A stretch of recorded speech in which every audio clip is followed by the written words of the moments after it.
भारताच्या शूर सैन्याने मध्यरात्री 2 वाजता पाकिस्तानातील 9 दहशतवादी तळांवर अचूक आणि जोरदार कारवाई करत काश्मीरमधील पहलगाममध्ये भारतीय पर्यटकांवर झालेल्या भ्याड हल्ल्याचा प्रखर बदला घेतला। या निर्णायक सैनिकी कारवाईनंतर संपूर्ण देशात जल्लोषाचे वातावरण आहे।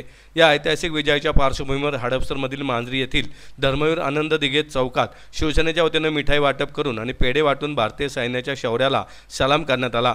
कार्यक्रमाचे आयोजन शिवसेना पुणे शहर प्रमुख नाना भानगिरे यांच्या हस्ते करण्यात आले। यावेळी प्रमोद नाना भानगिरे म्हणाले, ही केवळ कारवाई नाही तर नव्या भारताचा गर्जनात्मक इशारा आहे। भारतीय सैन्य दलाने पुन्हा एकदा दाखवून दिले की भारतावर हल्ला झाल्यास प्रत्युत्तर हे 10 पटीने दिले जातं। यावेळी शिवसेना पुणे शहर प्रमुख प्रमोद भानगिरे, उपजिल्हा प्रमुख अमरदादा गुले, जिल्हा उपसंघटक पंकज कोंद्रे, उपसंघटक दिलीप कुलाळ, शासन नियुक्त नगरसेवक विकी भाऊ माने, मांजरी विभाग प्रमुख अरिफजी पटेल तसेच अक्षय तारू, शंतनू सरकार, तेजस कोटकर, केविन दोरास्वामी, प्रणव भोसले, विश्वास राजगे आणि इतर शिवसैनिक मोठ्या संख्येने उपस्थित होते।